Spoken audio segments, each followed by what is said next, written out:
वचन दिले तू मला ह्या मालिकेच्या आजच्या भागामध्ये आपण पाहतो की इकडे ऊर्जा पद्माला म्हणते, पद्मा अगं पण हे असं कसं शक्य आहे, हे काय बोलतेस तू, हे असं कसं अचानक कोणीतरी काहीतरी ठरवू शकतं.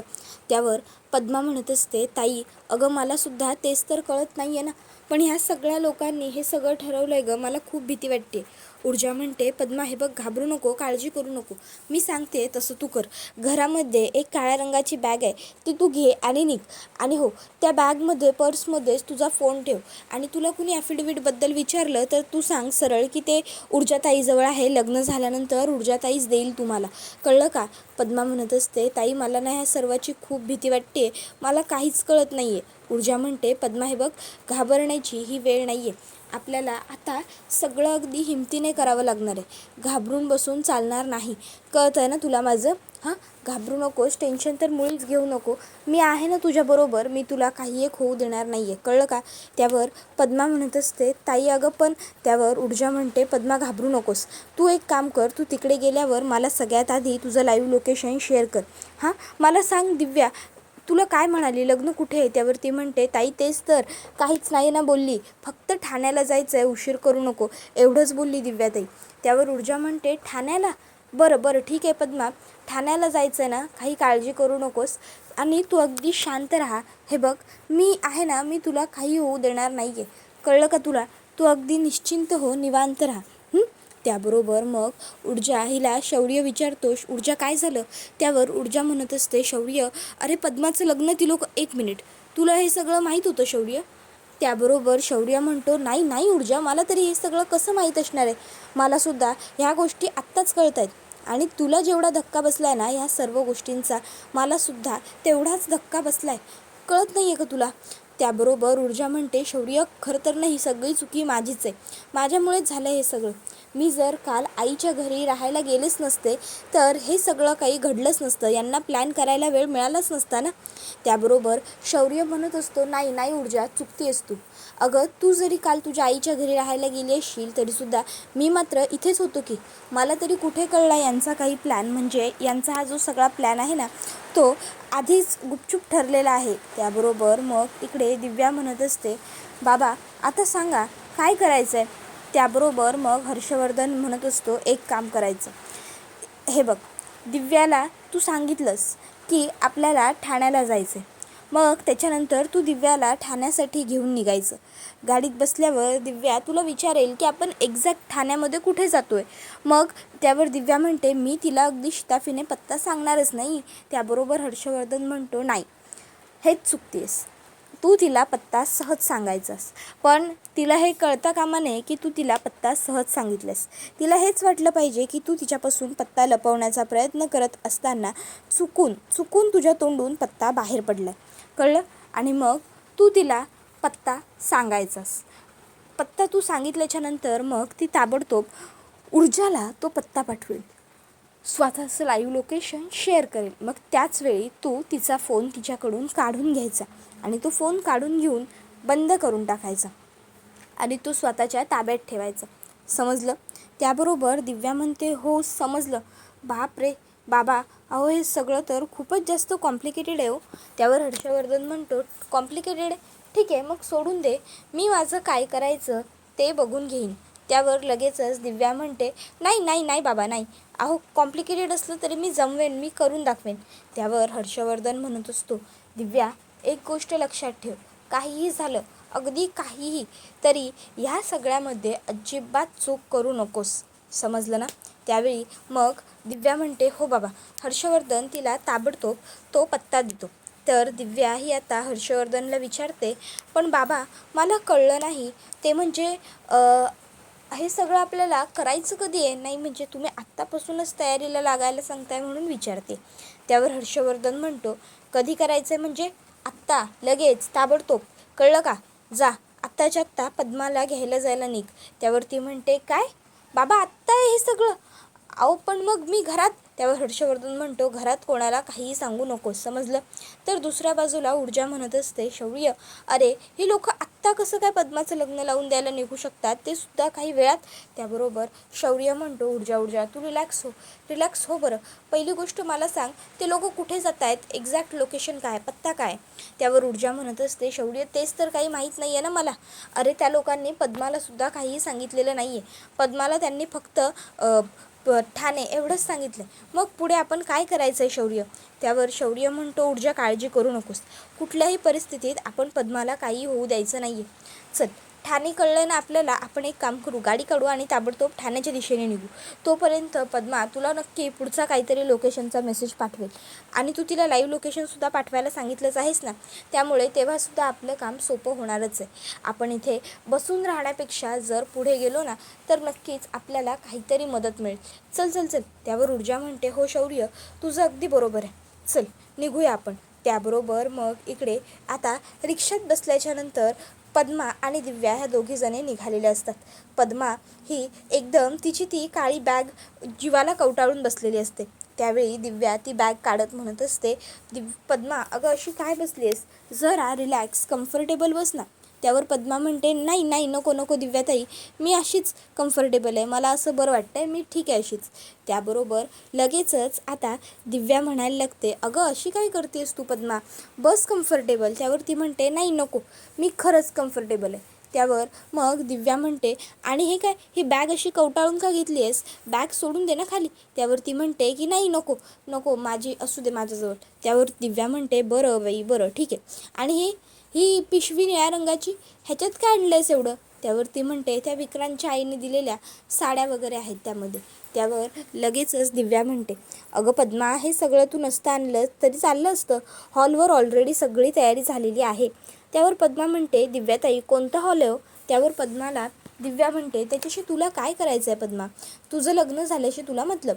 आणि मग ती मुद्दामून रिक्षावाल्याला म्हणते, दादा हो पटापट चला ना, आपल्याला ठाण्यातल्या लिंकिड हॉलवरती जायचं आहे, नवजीत रोड. त्याबरोबर तो म्हणतो की हो मॅडम लवकरच जातो आहे. त्याबरोबर पटकन पद्मा ऊर्जाला मेसेज करते, ठाणा नवजीत रोड लिंकिंग हॉल. त्याबरोबर हे बघितल्याबरोबर ऊर्जा ही शौर्याला सांगते.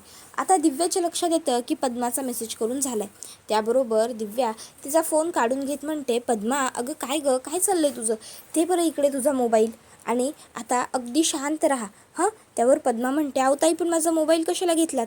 त्यावर ती म्हणते, लग्न झालं की देईन मी तुला हां. आता पद्मा विचार करते, आता ताईपर्यंत मी कशी पोहोचू. तर इकडे शौर्य हा ऊर्जाला म्हणतो, ऊर्जा चल मग आपण आता त्या लिंकिड रोडकडे जायला निघायला हवं. त्यावर आता ऊर्जा म्हणते, नाही शौर्य थांब. त्यावर शौर्य म्हणतो, ऊर्जा काय झालं. त्यावर ऊर्जा म्हणते, पद्माच्या फोनचं लोकेशन बंद झालं आहे शौर्य, आपण आता कसे पोहोचणार आहोत पद्मापर्यंत. शौर्य म्हणतो, अगं होऊ देत ना ऊर्जा, तसंही आपल्याला पद्माने आता तिला नेमकं कुठे नेणार आहेत हे तर सांगितलं आहे ना. त्यावर ऊर्जा म्हणते, नाही शौर्य खोटं आहे हे सगळं. त्यावर शौर्य म्हणतो, खोटं आहे म्हणजे. त्यावर ऊर्जा म्हणते, म्हणजे एवढंच की या लोकांनी आपल्याला जाणून बुजून खोटं लोकेशन सांगितलं. तर दुसऱ्या बाजूला अर्पिताला आता सुवर्णा विचारते, अर्पिता झाली का तुझी तयारी. अर्पिता म्हणते, आई एवढ्या लगेच माझी तयारी कशी होईल, एकतर तुम्ही मला एवढ्या शॉर्ट नोटीसवर सांगितलेलं आहे, आज माझ्या भावाचं लग्न आहे म्हणून किमान 1 दिवस आधी तरी सांगायचं होतं. त्यावर मग सुवर्णा म्हणते, जाऊ दे अर्पिता तू आधी तयारी कर. त्याबरोबर त्या ठिकाणी शिर्के येतात. शिर्केंना अर्पिता म्हणते, काय डॅड, अहो माझ्या भावाचं लग्न आहे आणि तुम्ही मला आत्ता सांगितलं आहे का हे सगळं. त्यावर शिर्के म्हणतात की हे बघ मलासुद्धा बेटा ह्या सर्व गोष्टी आत्ताच कळाल्या आहेत, समजलं ना. त्याबरोबर पुढे आता ती म्हणते, अहो बाबा पण. त्यावर हे सगळं काही त्या हर्षवर्धन जहागीरदारने ठरवलेलं आहे, हा सर्व फक्त त्याचा एकट्याचा प्लॅन आहे, आपण फक्त अंमलात आणतोय असा आता शिर्के इकडे आता सुवर्णा आणि अर्पिताला सांगतात. आणि मग ते म्हणतात, बरं चला आता घाई करा, पटपट निघा. त्यावर मग अर्पिता म्हणते, हर्ष अंकलचा प्लॅन आहे हा सगळा. ओके, म्हणजे हर्ष अंकल येणार असतील म्हणजे शौर्यसुद्धा लग्नाला येणार. त्यावेळी आता लगेच शिर्के म्हणतात, नाही शौर्य लग्नाला येणार नाही आहे, कळलं. त्यावर अर्पिता म्हणते, पण का. तर दुसऱ्या बाजूला इकडे ऊर्जा म्हणत असते, शौर्य हे सगळं यांनी जाणून बुजून केलं, म्हणजे बघ मुद्दामून यांनी आपल्यापर्यंत हा पत्ता पोहोचवला आहे, चुकीचा पत्ता. त्यावर शौर्य म्हणतो, ऊर्जा अगं काय बोलतेस हे. ऊर्जा म्हणते, हो मी जे बोलते ना तेच बरोबर आहे. शौर्य अरे विचार कर ना. ह्यांनी बरोबर आपल्याला पद्माच्या तोंडून काय सांगायला लावलं? ठाणे. मग त्यांनी हे गृहीतच धरलं होतं की पद्माला तिला ठाण्याला नेत आहेत हे कळाल्यानंतर ती सगळ्यात पहिला फोन मला करणार, मला सांगणार ही गोष्ट. पद्माने सुद्धा तसंच केलं. आपल्याला ती ठाण्याला चालली आहे हे तिने सांगितलं. त्यावर शौर्य म्हणतो मग पुढे. त्यावर ऊर्जा म्हणते मग पुढे बरोबर जाणीवपूर्वक यांनी नवजीवन रोड तो लिंकिड हॉल हे आपल्याला सांगितलं. नक्कीच काहीतरी गडबड आहे. त्याबरोबर आता हर्षवर्धनचा फोन दिव्याच्या फोनवरती येतो.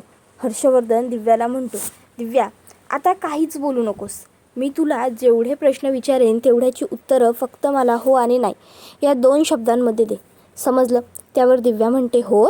त्यावर हर्षवर्धन म्हणतो तुम्ही निघालात? त्यावर दिव्या म्हणते हो. त्यावर हर्षवर्धन म्हणतो मी सांगितल्याप्रमाणे ऊर्जापर्यंत पत्ता पोहोचलाय? दिव्या म्हणते हो हो.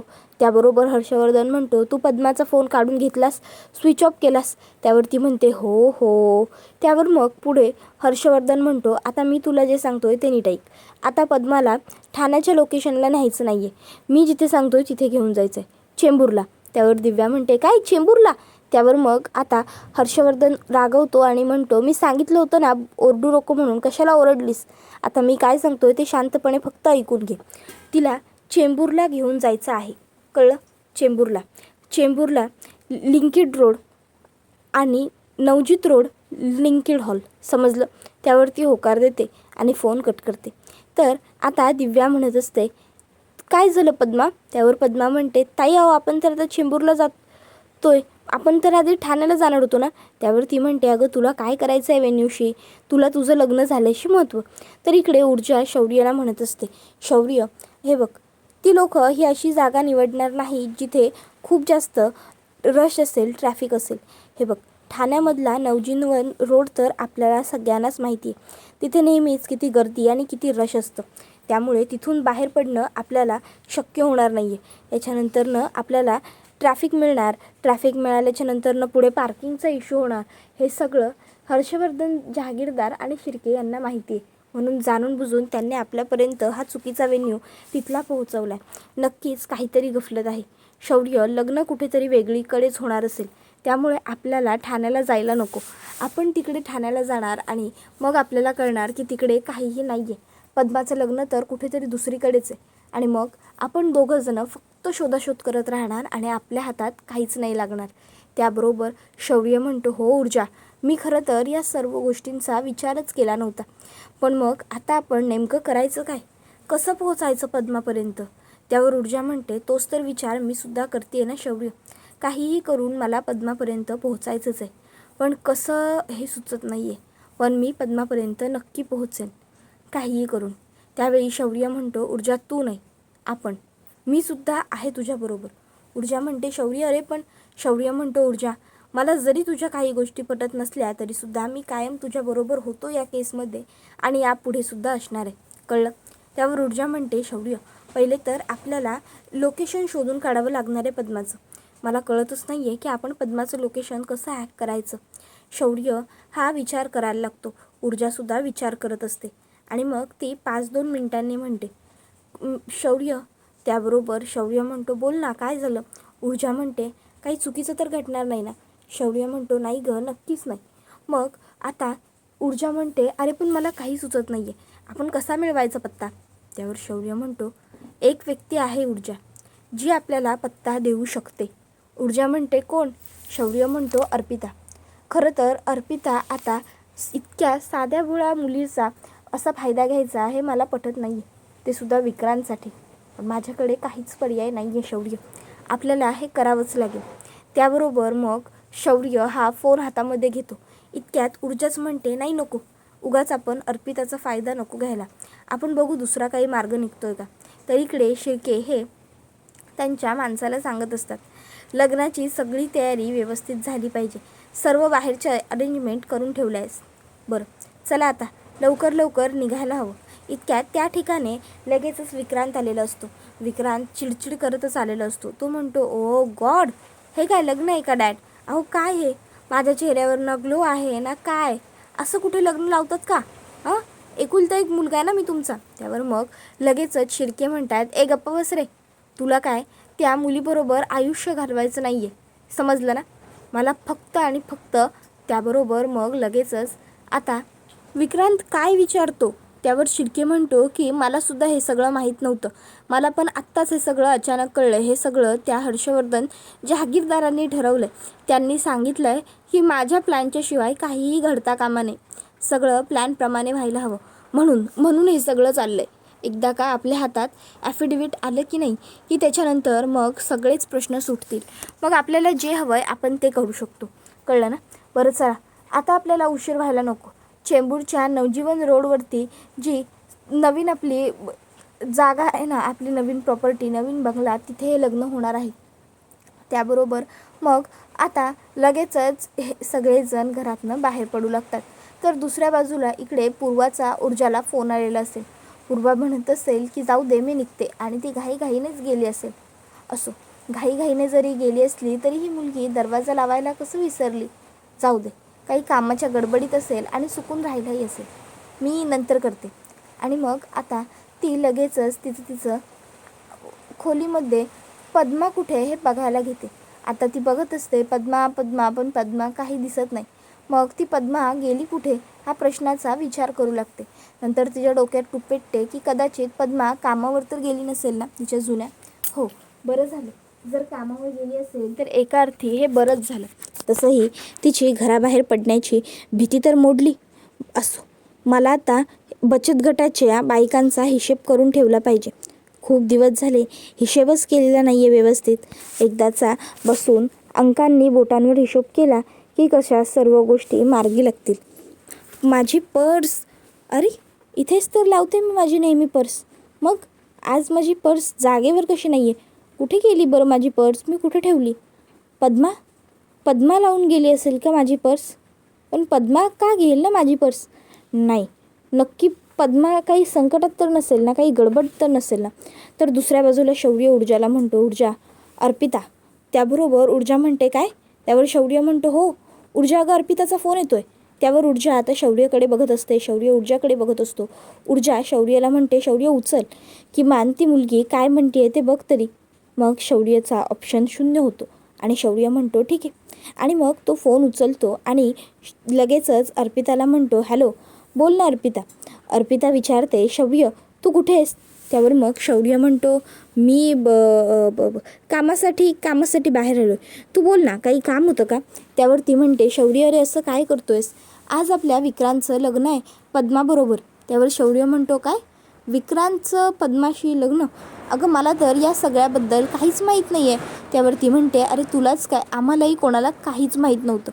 हे सगळं अचानकच ठरवलं तुझ्या डॅडनी. बरं ते सगळं सोड, पण शौर्य तू सुद्धा ये ना लग्नाला. प्लीज शौर्य, प्लीज. मला डॅड असं म्हणत होते की तू येणार नाही आहेस. जर तू येणार नसशील तर मग माझ्या नटण्याला काही अर्थ आहे का? प्लीज शौर्य, तुला तर माहिती आहे ना तुझ्याशिवाय मला बिलकुलच करमत नाही. मला बिलकुल राहावतच नाही रे तुझ्याशिवाय. त्या दिवशी एवढ्या दिवसांनी तुझ्या खांद्यावरती डोकं टेकलं, डोळे मिटून शांत बसून राहिले, तेव्हा किती भारी वाटत होतं माहिती आहे. आता हे सगळं ऊर्जा ऐकत असते. दिव्या आता पुढे अर्पिता म्हणते, तुझ्या हातात हात घेतला ना की शांत वाटतं. आणि आजसुद्धा मला तुझ्या हातात हात घेऊन दिवसभर तासन तास गप्पा मारायच्या आहेत. शौर्य तू येशील ना रे? त्याबरोबर मग शौर्य हा निरुत्तर असतो. तो डोक्यावर हात मारतो, कारण त्याने ह्या सर्व गोष्टी ऊर्जापासून लपवलेल्या होत्या. तर इकडे दिव्या म्हणते, शौर्य तू ये हा का लग्नाला? अरे प्लीज. त्यावर शौर्य अर्पिताला म्हणतो, अर्पिता प्लीज, मी बोलतो ना नंतर तुझ्याशी. हां, आता मी जरा महत्त्वाच्या कामात आहे. Bye bye Arpita. आणि शौर्य फोन कट करतो. इकडनं अर्पिता मात्र हॅलो हॅलो हॅलो शौर्य करत राहते, पण शौर्याला आवाजच जात नाही. तर इकडे ऊर्जा ही शौर्यकडे फक्त रागाने बघते. त्याच्यानंतर मग पूर्वाने ऊर्जाला कॉल केलेला असतो. आता पूर्वा ऊर्जाला पद्माबद्दल विचारते. त्यावेळी ऊर्जा सांगत असते की सध्या तरी आई मी तुला सविस्तर काही नाही सांगू शकत, फक्त एवढंच सांगते की त्या विक्रांतबरोबर लग्न लावण्यासाठी पद्माने त्या लोकांना घरातनं नेलं. त्यावर ती म्हणते, काय घरातनं नेली म्हणजे? मला काहीच कळत नाही आहे, मला खूप टेन्शन आलं आहे. इतक्यात आता ऊर्जा म्हणते, आई मी तुला सगळं नंतर सांगते, आता माझ्याकडे वेळ कमी आहे. त्यानंतर मग ती फोन कट करते. त्यावेळी शौर्य ह्याच्या फोनवर अर्पिताचा मेसेज असतो. शौर्य म्हणतो ऊर्जा अर्पिताचा मेसेज आहे. ऊर्जा म्हणते चेक कर. शौर्य म्हणतो ऊर्जा तिने आपल्याला पत्ता पाठवला. त्याबरोबर हे ऐकून इकडे ऊर्जाला बरं वाटतं. तर दुसऱ्या बाजूला हर्षवर्धन आता इकडे दिव्याला चेंबूरच्या इकडे जो रोड असतो त्या रोडच्या लिंकेड हॉलमध्ये घेऊन आलेला असतो आणि तो पत्ता आता ऊर्जाला सापडलेला असतो. ऊर्जा आणि शौर्य म्हणतात कळलं, यांचा हा प्लॅन होता आपल्याकडला दुसरीकडे त्याच ठिकाणी पाठवून इकडे लग्न आटपून घ्यायचं. आपल्याला लवकरात लवकर तिकडे पोहोचायला हवं शौर्य. त्याबरोबर इकडे पद्माला सुद्धा टेन्शन असतं की मी ऊर्जाताईबरोबर कसा कॉन्टॅक्ट करू. माझा तर फोनही काढून घेतला आहे. त्याबरोबर हा व्हिडिओ इथेच संपतो.